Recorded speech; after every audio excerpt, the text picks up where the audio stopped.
Hello, my name is Dr. Jim Doty, and I'm the host of the Into the Magic Shop podcast, where we explore the mysteries of the brain and the secrets of the heart. Hi, this is Dr. Jim Doty, host of the Into the Magic Shop podcast. My guest today is Chade-Meng Tan. Many of you know him from his work as a software engineer at Google, where he was called the Jolly Good Fellow, which nobody can deny. He's written an international bestseller called Search Inside Yourself, based on a program on mindfulness, which he developed while at Google. He's a movie producer, a philanthropist, the co-founder of Buddhism.net, and the co-chairman of 1 Billion Acts of Peace. He recently retired from Google and now promotes Buddhism throughout the world. I hope you enjoy our conversation today. Meng, welcome to my podcast. Thanks so much for coming on. Obviously, we've known each other for many years, and actually one of the first things I want to acknowledge is your amazing support of Seek Care, the center I run at Stanford, and the extraordinary gift you gave, and also just your support in general. And it's been wonderful to see what you've continued to do in the world. There are probably a few people who don't know you. And one of the things I like to do is to begin with people to ask them a little bit about their backgrounds. And of course, I know you're from Singapore, but tell me how a Singaporean ended up at Google. My background is Batman. Besides that, background. So I grew up in Singapore, and I was a smart kid. So I taught myself to program a computer at 12. And back then, in the 80s, that was a big deal. And then I taught myself to program in assembly language at 13. So that means that I was programming the CPU itself, which is a big deal even today, like for a 13-year-old kid.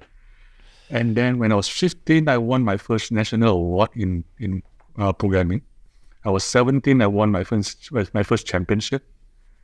So the glory days. And then I lived through the normal Singaporean life. I served in the army, I got a job, and then I went to university, and then I decided to go to graduate school, and I went to UC Santa Barbara. That's the University of California in Santa Barbara. The joke is that I went there for the beach, and I didn't mind the graduate degree. So I went there, and then there was a higher .com boom, right? And then Silicon Valley was booming, and I could get any job I wanted.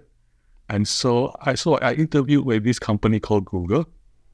And if you don't mind me telling a story, what happened Sure. was, like I said, .com boom, we can get the job. I can get any job I wanted. We had a joke. The joke was, my friend was telling me, if you send out your resume, you can get a response within 5 minutes. And we all laughed. So I was at a computer, I pressed send, and I timed it. And literally within 5 minutes, I got a response. It was that hot back then, the job market. So I got a call from Google on a Tuesday. And I told them, look, I'm off the market by Friday. If you want me, get me in now. And so they scrambled to get me an on-site interview, which was on a Thursday. Right? And then Thursday I went in for the interview. It was a full-day interview. And halfway during that, there was lunch. And the person who took me out for lunch was this woman called Marissa. And she later on became very famous because later on she became the CEO of Yahoo. So we were at lunch together. And then she accidentally let slip. She said, we've already decided whether or not to hire you. And I said, okay, that's either very good or very bad. And then next day on Friday, I got my job offer. And I accepted it on the spot. So that was how I ended up in Google. And the reason I chose Google was because it has the toughest interview. Like I have a principle, which is I don't want to be the smartest person in a room. Because if I'm the smartest person in the room, I don't learn anything. And so I want to work with people who are smarter than me. And the interview was tough. And I figured whoever survived that interview had to be smart. And I want to work with them so I can learn from them. So that was how a Singaporean ended up in Google. Now, that's fascinating, and I think Google continues to have challenging interviews for smart people. But how did you go from sort of that initial engineering position to become the Google Jolly Good Fellow and the creation of Ming's Wall? And I think many people may not realize it, but there was literally at one time, it may still be there, something called Ming's Wall, which shows you with the various and sundry famous people, celebrities who have visited Google during the time you were there, and they created an entire wall. And if I recall correctly, I thought I actually saw an article in the New York Times about you and that wall. Yes. Yeah. So about the Jolly Good Fellow title, yeah, I think it's the coolest title in the world, right? And the way I got the title was again, it started as a joke. A lot of things that I do started as a joke, right? So I joined Google. It was a startup, and when you join a startup, you don't really have a job title. And then eventually, we started becoming a real company. A real company has structure. It has a career ladder. so engineers make fun of that, right? And the highest rank on the engineering career ladder is the Google Fellow. And I made a joke. I say, why be a Google Fellow when you can be a Jolly Good Fellow? Right? I say that, everybody laughed. And one of my philosophies is, if everybody laughs, that is the right thing to do. So I just send it in for printing, right? So on the Google website, you can just get your own business card printed, key your own job title. So I put it Jolly Good Fellow with parentheses, which nobody can deny. That's a joke. Everybody around me are laughing. And the reason I put which nobody can deny is because before it gets printed, it has to be approved by HR. And I knew HR will reject it. They will deny it. So I already said nobody can deny. So I have a funny story to tell either way. And then it turns out that HR had a sense of humor. They approved it, to my surprise. I got back my business cards and it says Jolly Good Fellow, which nobody can deny. So I started giving them away. And then it just became a thing. And then it ended on the front page of the New York Times. And then I got stuck with it. So the story of Ming's Wall, you're right. So it was on the front page of the New York Times. And so it started again. It wasn't a joke, but more like it's funny. Right? So Al Gore visited Google a long time ago, right after the election. And then I asked for a picture of him because, I need to impress my mom. For those of you who are Asians, you get it. For those who are not Asians, yeah. Asian moms are not easy to impress. And if there's no picture, it didn't happen. So I asked for a picture with Al Gore. And then I took the picture, and then a few months later, I was in my office minding my own business. I looked out of my office window and I saw police cars surrounding the Google campus. So back then, Google campus is one small building with a car park around it. That's the Google campus. And I was like, whoa, there's a stakeout or something. Something's happening, right? So I walked inside the building looking for like what's happening, and I saw like big men with dark wave suits, dark glasses, and earpieces. Somebody important in the building. And of course, I asked them who. They wouldn't talk. So what did I do? I just sat at the lobby waiting for somebody important to show up. And then it was President and Mrs. Carter. Wow. So I asked for their picture. And so I put those pictures on outside my office. And then it became a thing, right? So anybody who's famous to come by, they have to have the picture added to their wall. And it became so big that eventually I had to move it out and put it at the lobby, at the Google lobby. So and then you got a front page of the New York Times. So it was at the lobby. New York Times reporter walked past. He took a double take, right? And then he asked for an interview with me, and through Google PR, like PR person called me and say, "Well, on the interview," I said no. And then she was like, according to him, no, you will be like in the inner pages, like nobody's going to see it except your family. So this is fine. Okay, I'll do it. and then it was on the front page of the New York Times. And Amazing. then that's funny. There's another part of the story, which is the week after that, maybe 2 weeks after that, I met with this person running for president. He was a long shot at the time, and his name was Barack Obama. He wasn't going to win, but he visited us anyway. And so, because he's kind of famous, I asked for a picture with him, right? And then he shook my hand, and he was like, "You're the guy on the New York Times, aren't you?" I was like, so he said, "How do you know you're famous, right? When Barack Obama knows you from the New York Times." So that was the story. Wow.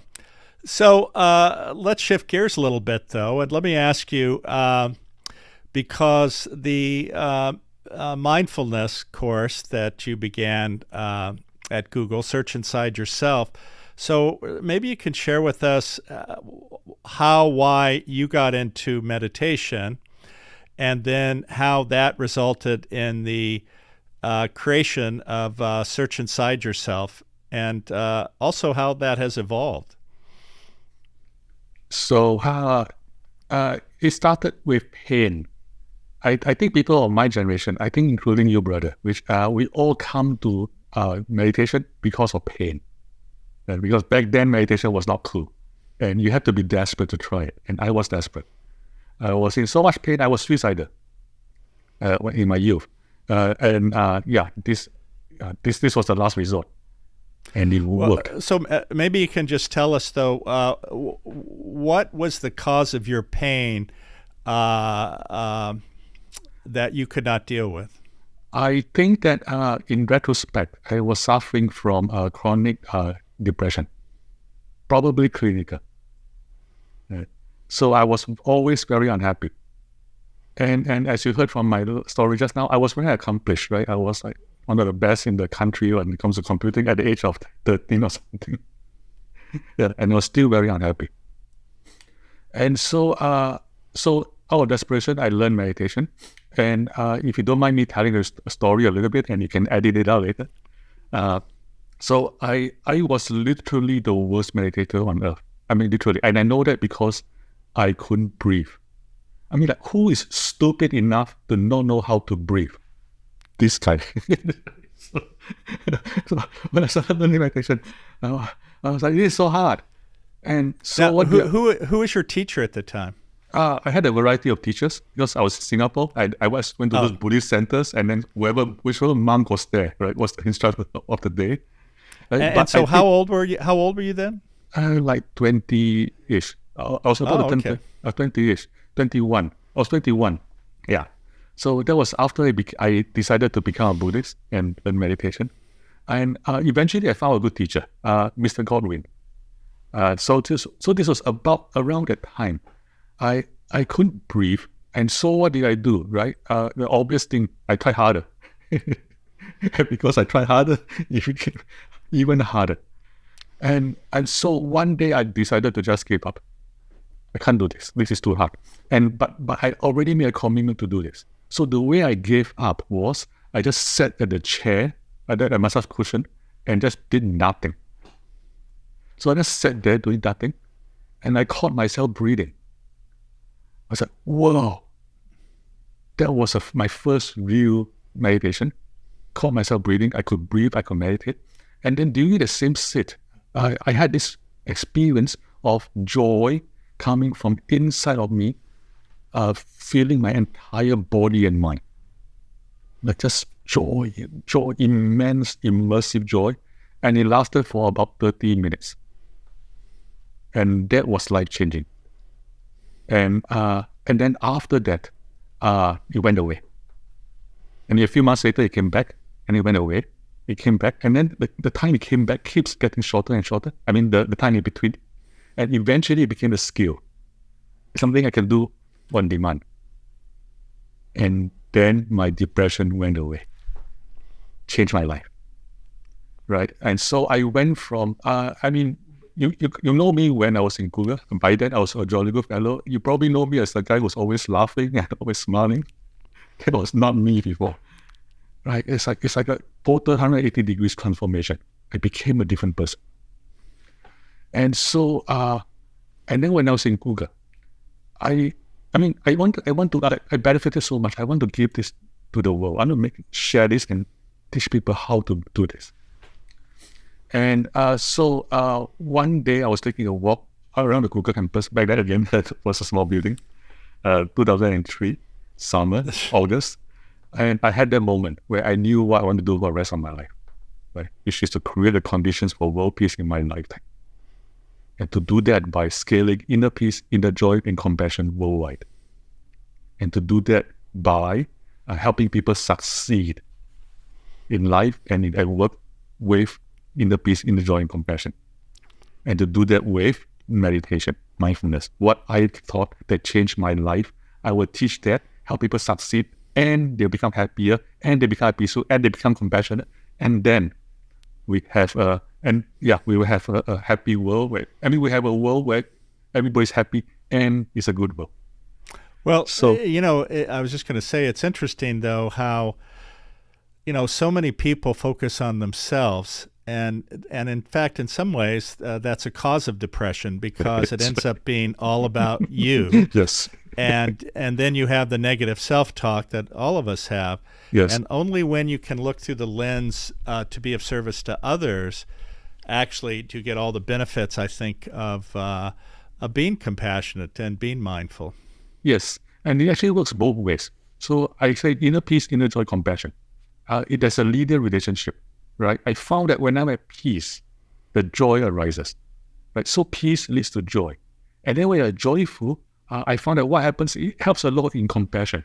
Because you're happy in yourself, you want to be of service to other people, right? So it's this linear relationship. And the reverse is also true, as you just alluded, which is if you started with compassion, wanting to serve, then you become happier. And the happiness is the type of happiness that is not based on selfishness. Like it's a very encompassing, embracing kind of happiness, joy, and therefore it is peaceful. And therefore the reverse, compassion leads to inner joy, which leads to inner peace. And then the training that you see in the Buddhist training, the Buddha tell you to do all three, and it's that because they have this relationship. So that was what I did. So I had this moment of clarity. This is what I want to do with the rest of my life. And so that's what led me to create Search Inside Yourself, right? Which is a curriculum to help people succeed at work and succeed in general, with peace, joy, compassion being the unavoidable side effects. And then I did that, and it became the most popular class in Google. Like people were like, classes will get filled up in 30 seconds. Not 30 minutes, 30 seconds. And people were angry at me. And then and then because of that, I need to expand the classes. And so I started writing down what I say in class in detail, like word for word. And as I was doing that, I realized I was writing a book. So I just turned it into a book project. And I asked my boss, Karen, you know her, I asked Karen for 3 months off, 13 weeks, 13 weeks of unpaid leave to write the book. And Karen, as you know, she's very, very kind. With that compassion, she asked, can you realistically write a whole book in 13 weeks? And I said, I don't know, but I know one way to find out. So she gave me the 13 weeks off. And turns out Karen was right. I couldn't write a book in 13 weeks. It took me 14 weeks. And whose fault was it? It was the Dalai Lama's fault. Why? Because that 1 week he was in Stanford, so we were there with him the entire time. So therefore, I couldn't write my book. So it's my fault now. It's my fault. It's also your fault. Yes, yes. I figured that, and I always try to blame the Dalai Lama for something. Well, I have to say though, that was really a joyful and profound experience being with His Holiness during that period of time, and it was such an honor for me to be able to invite him. And of course, actually, without your support of Seek Care, it would not exist. And I know you and I together actually met him up in Seattle. Wow, was that in 2007? I think it was. Something, yeah. No, right. We are Yes. that old. Yes, for those of you watching Yeah. this, yeah, we are old men. Yes, getting older all the time. That's right. Actually, let me just tell a funny side story because when you and I met, every time we met, and we were introduced actually by Tenzin Tethong, who was the former head of the Tibetan government in exile and actually had a role at Stanford in the Tibetan Studies program. But he and I became friends. He subsequently introduced you to me. And what's funny is every time we would meet, there would always be this sort of tall, skinny, gangly kid with you. And, of course, that ended up being Joel Finkelstein, who, I assume since he was with you, he was an engineer. And what's so funny about that is that as I was sort of trying to plan the center that was going to become CCARE at Stanford, I ended up talking both to you and Joel was very enthusiastic. And I said to him, wow, it would be great, if you'd consider maybe helping me over at Stanford. He'd go, oh, yeah, I'd love to do that. I'd love to help in any way I could. And what I didn't realize, of course, though, was that he was a massage therapist at Google. That's right. Yes, and now he has a PhD from Princeton. Yes. That's amazing. And that trajectory for him was actually quite profound. And again, another side note, I was just with him recently in New Jersey, and he's there, and he started his own entity. But anyway, enough about Joel. But I'm sure he remains quite appreciative of actually the opportunities you gave him, and which allowed him to really become who he is today. So, and obviously he helped me a lot, and I supported him as well. But in some ways, that epitomizes what we're talking about. When you're there and present for others, and have this joy and peace about yourself, then extraordinary things can happen, and it's such a joy to see when that occurs. So, when did you sort of formally become a Buddhist, if you will? It was a few days before I turned 21. And what happened was, so I was depressed, I was suicidal, and I tried everything, nothing worked. And so I tried science, I tried philosophy, right? I mean, nothing worked. I tried religion. I learned Zen. I tried to learn Zen Buddhism. It's like, form is emptiness, emptiness is form, effort is a non-effort. I don't get it. I mean, now I got it. Now I consider myself like Zen was my root, but I didn't get it at the time, right? And then I went to church. I mean, I went to Catholic school, so I thought I knew everything about church. But the church I was invited to was a charismatic church, and back then it was a new concept to me. It was Pentecostal, and I saw people like I saw people crying, like speaking in tongue, and I was like, whoa! I figured it out. I thought I figured out religion. Right, these people, they come to church once a week. They relieve all their pain for the week. They go out there and suffer. Next week they're here to relieve pain. I figured it all out. This is amazing. I can do this. Right, and then by coincidence, I met a Buddhist nun. I think the same week. Yeah, it was a couple of days later. I think it was a Tuesday or something. So that was Sunday and it was Tuesday. I told remember Sange Kado. She's a nun from the Tibetan tradition, but she was an American, white American woman from LA. So I went to her. I said, Venerable, I just went to a church last week, right? And I saw for myself how they deal with suffering. And so I asked her, what do you have in your Buddhism that deals with suffering? And she said, all of Buddhism is about dealing with suffering. And I had, that moment. And the way I described it was that like the floodgates opened, and then like a million tons of water just came rushing through. And the what I told myself was everything made sense. So everything in my life made sense. And I didn't know what it was, but I knew I was this close. And then the week after that, I saw the same nun. And this time she was speaking at my university. And I attended her lecture. And in the middle of the lecture, she said one sentence. She said, it is all about cultivating the mind. And I had my sudden moment. I got it. And I told myself, from this moment on, right here, right now, I'm a Buddhist. And from now on, I'm going to learn meditation. And I never looked back. And that was the moment. Let me ask you a question, though.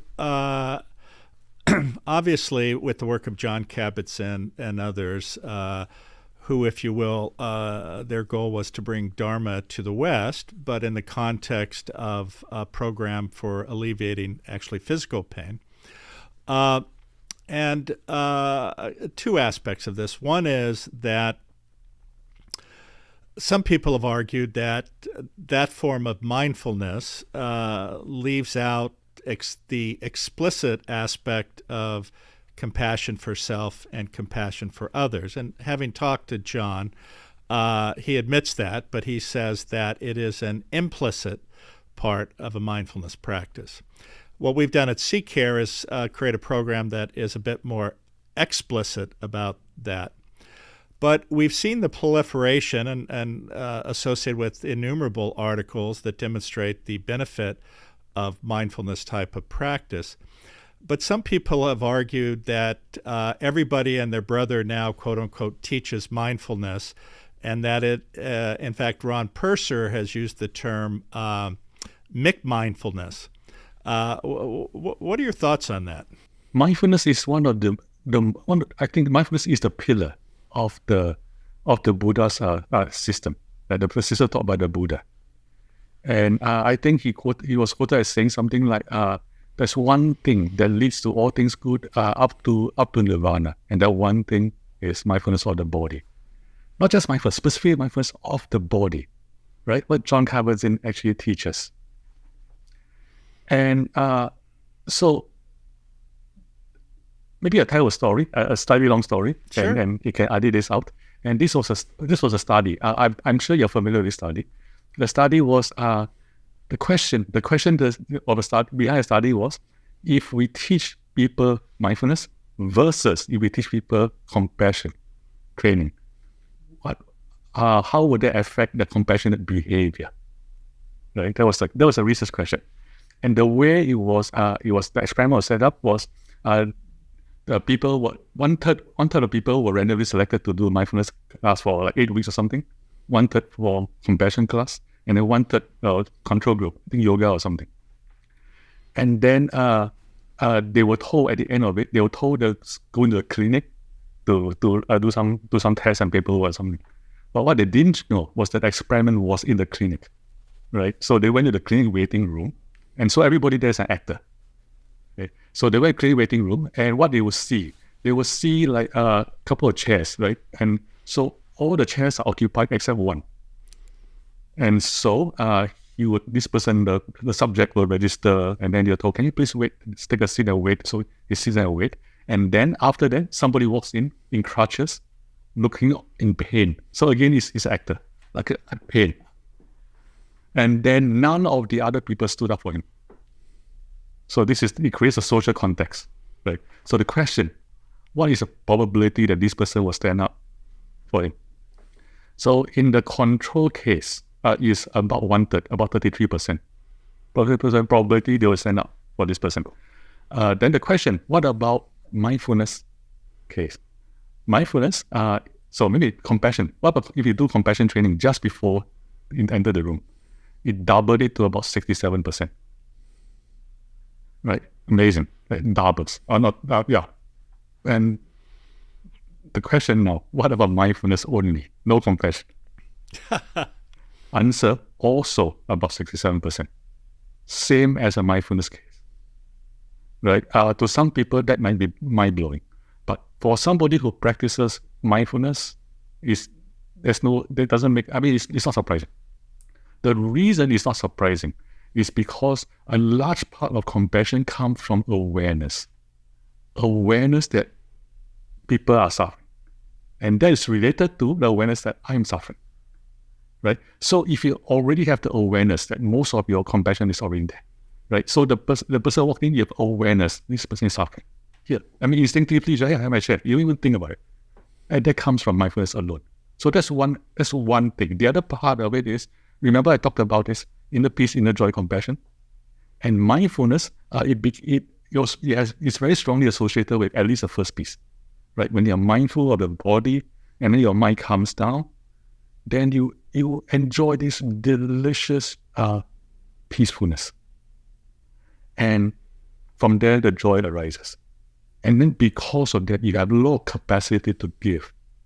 And then at the same time, because of mindfulness training, you have awareness of people suffering, you naturally want to give.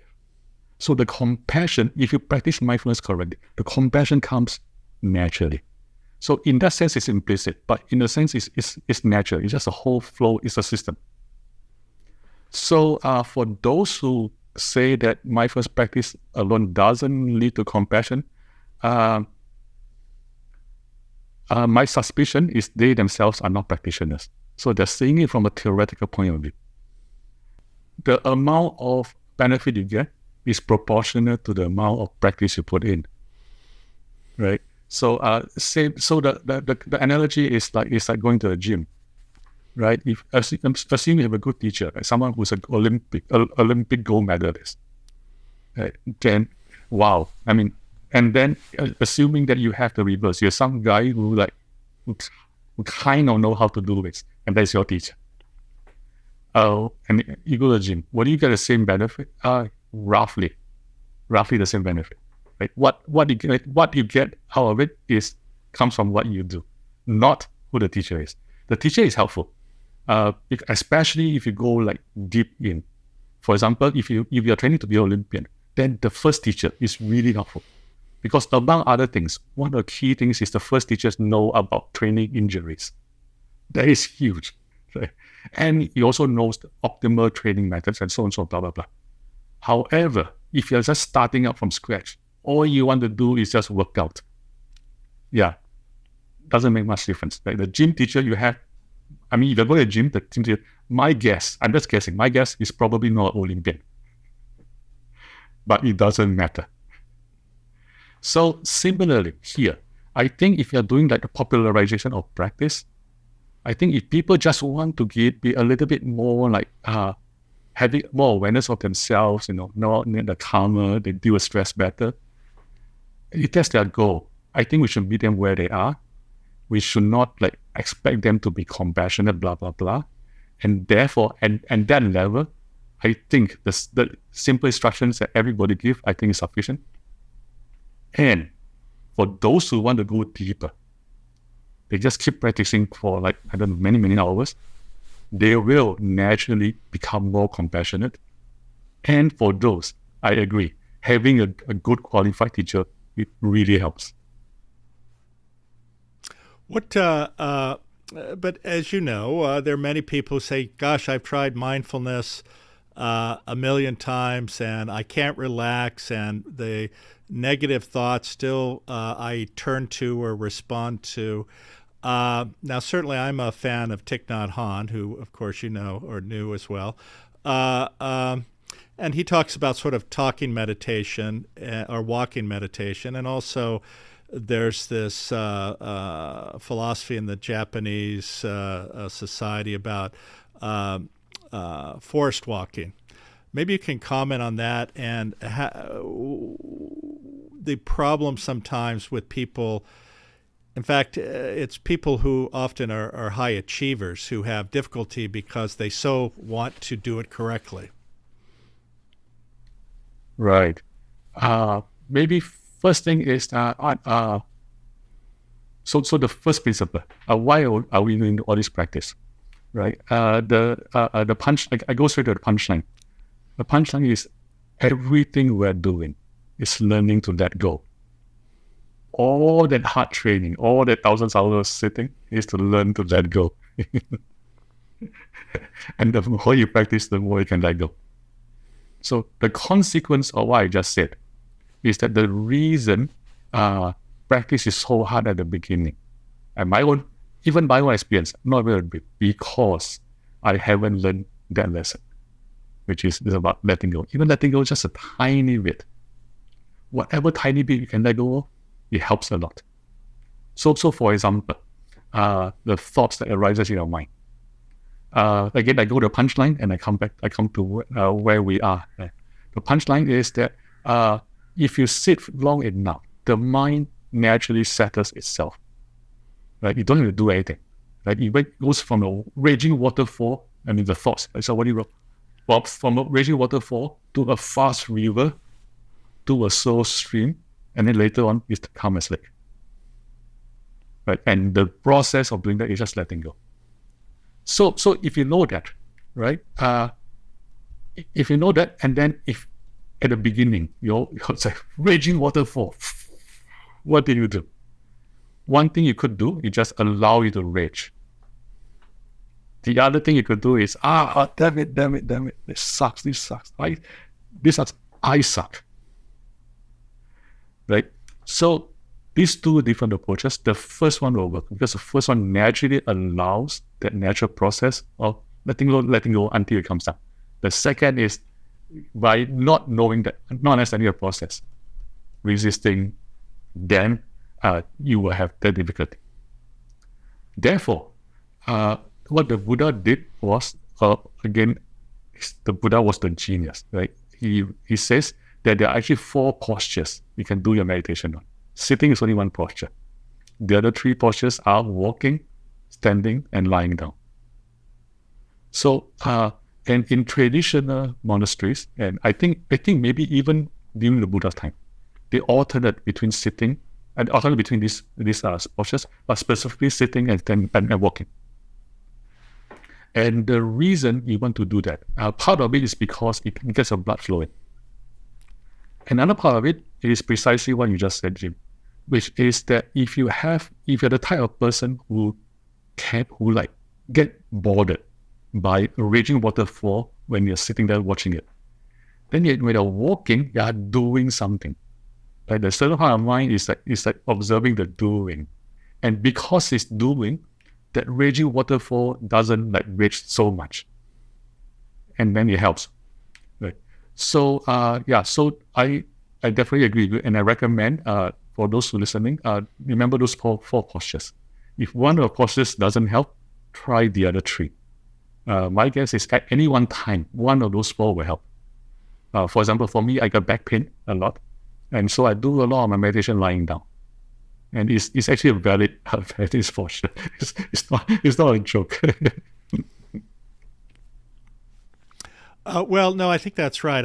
I think this is where what some people forget is they have a perception of what quote unquote meditation is or mindfulness, and it has to be on a mat with your legs crossed in a certain position, and then they say, well, I couldn't do it there, therefore it's not going to help me. But again, as you said, you have to be persistent, you have to show up, and you have to do the work. Let me ask you, obviously, we talked about Search Inside Yourself, the book, which was extraordinarily popular. And then you wrote another book called Joy on Demand. And I think, if I'm not mistaken, unless something's happened in between, you've written a book called Buddhism for All. Yes, I did. And maybe you could tell us... I'm doing a Dana Whiting. Yeah. Maybe you can tell us how that is additive to your 2 other books, and what are the key points or lessons within that book that maybe pull it all together. Mm-hmm.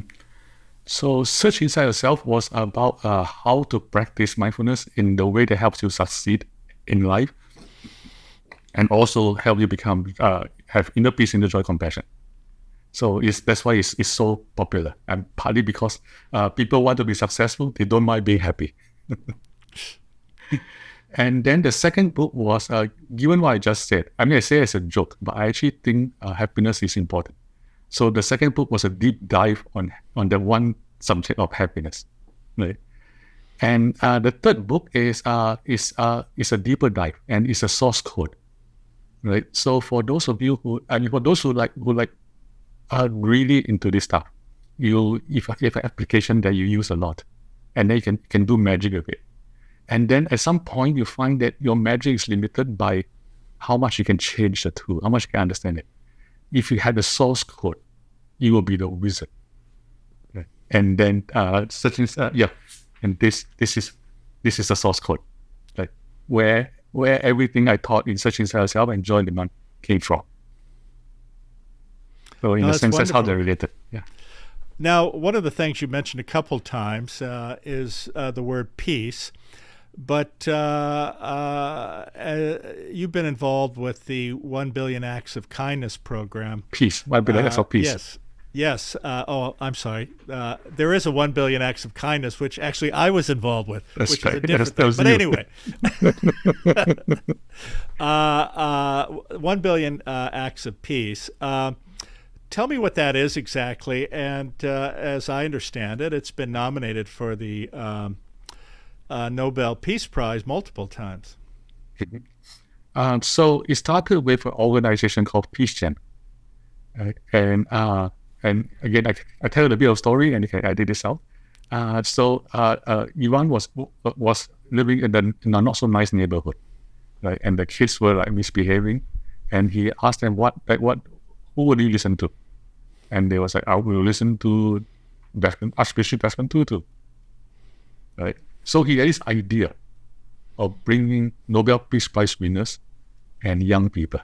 I mean, what we call kids, young people. Then they can make magic with each other.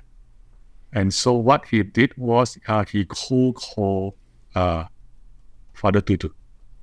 There was like in the 80s or something, right? So we had these huge phone books. He got a phone book of South Africa, and then he cold called Father Tutu. And Father Tutu, somehow he managed to get to talk to either Father Tutu or his staff, and Father Tutu was like, I would do this if you can get my best friend involved, and who is the Dalai Lama, right?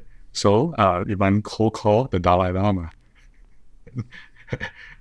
And so His Holiness invited him to go to Dharamsala, and Ivan didn't have any money, so he asked. He said he has a couple of dollars in his bank account, so he asked all his friends for money to a trip to see the Dalai Lama. So, and he made it happen. So eventually, it was an organization with like 13 Nobel Peace Prize winners who are on the board. And they're the only ones on the board. The board is only Nobel laureates, and they interact with kids, right? And then Father Tutu gave them a challenge. He was like, we shouldn't just be talking, we should be taking actions. And we should have and Father Tutu challenged them to create 1 billion acts of peace. Like 1 billion, which seems like an impossible number. So at about that time, they came to ask me for advice. Right? And the name of the campaign was Global Call to Action. And I said, that is a horrible name. You should rename it 1 billion acts of peace. And they were like, no, the 14 Nobel laureates came out with this name. I was like, go back to them, tell them to change it. So they had a board meeting, and they approved it. So they changed it to 1 billion acts of peace. And then they asked me for other advice on other things, and I just kept giving them advice. And then eventually, they were like, can you help us to do this? And so I helped them start doing stuff. And then eventually, they were presenting this at the UN. And they were like, hey, it's going to be at the General Assembly area, right? That location. Not just any part of the UN, the UN the General Assembly. Would you like to represent us? I said, okay, for that I'll go. So I go to speak at the UN in that room and presenting 1 billion acts of peace. And so I would just get sucked in, like a little bit at a time. I just give them random advice, and eventually I became co-chair. Wow. And then we went from, during that time, we went from 2 million to about 17 million acts of peace. And the way I say at the time is it's a story of my life because I'm 93% failure, 7% success. And so about the time Father Tutu, he saw our work and he nominated us for the Nobel Peace Prize. And then he asked 6 of his friends who were Nobel laureates to also nominate us. So that's how we got the first 7 nominations. And then later on, one other joined, and then we had 8. So that's how it happened. And then once you have 8 Nobel Prize nominations, I couldn't leave the position anymore because I owe it to Father Tutu. You know?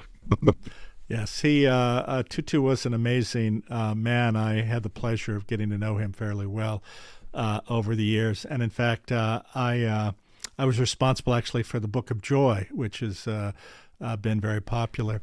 Thank you. So tell me, quote unquote, you're retired. So what does retirement mean to you, and what are the projects you're working on? I'm sure our listeners would love to hear what the next thing we're going to hear from Ming about changing the world. So share with us. Basically, it's in a sense, it's very simple for me because I made a vow to dedicate the rest of my life in service to Buddha and Dharma. So whatever I do is just like service to Buddha and Dharma. The only question is how. And the way I chose to serve right now is to make the teachings of the Buddha understandable to everybody. Yes, I think a lot of people are interested, but they find it like incomprehensible. Especially we start from one of the more esoteric schools. But form is emptiness, emptiness is form. It's like what? So I chose to start with early Buddhism because early Buddhism is surprisingly understandable and powerful. I mean, those are things that the Buddha taught himself before the value add, like other masters that made it harder to understand.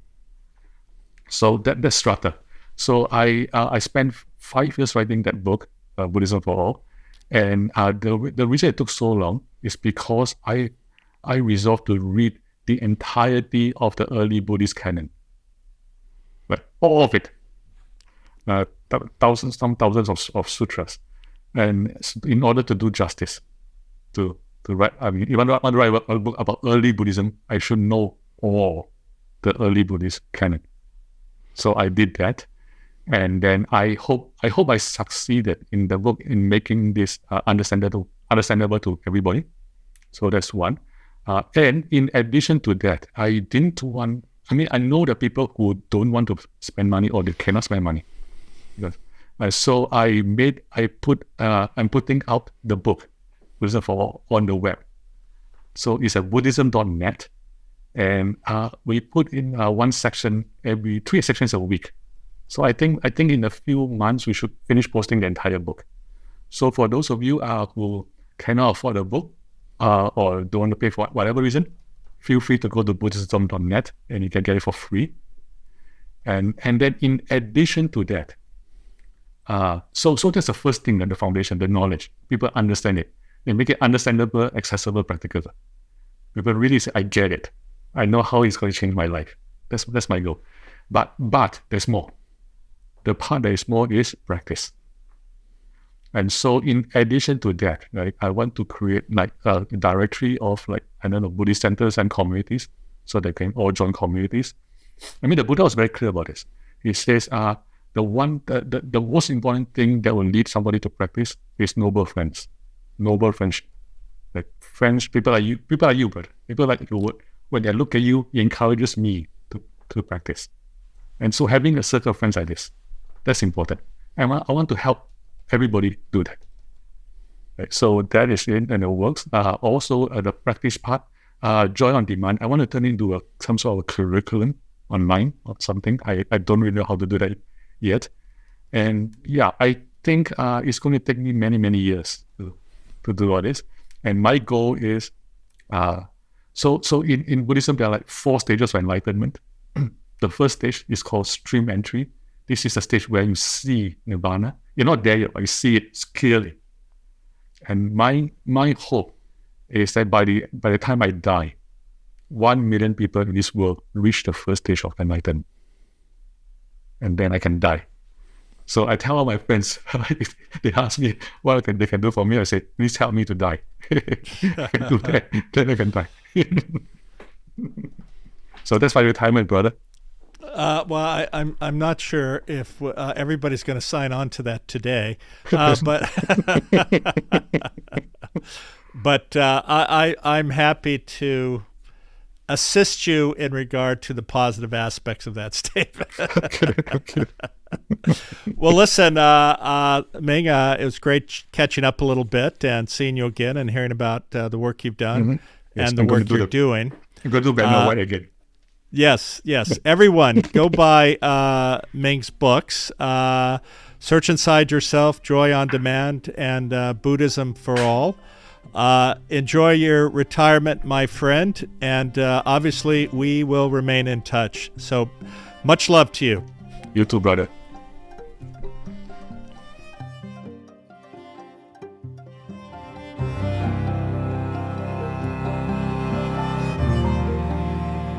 Again, thank you for being with us today. The Into the Magic Shop podcast can be found where you find your most popular podcasts, or you can find us at intothemagicshop.com.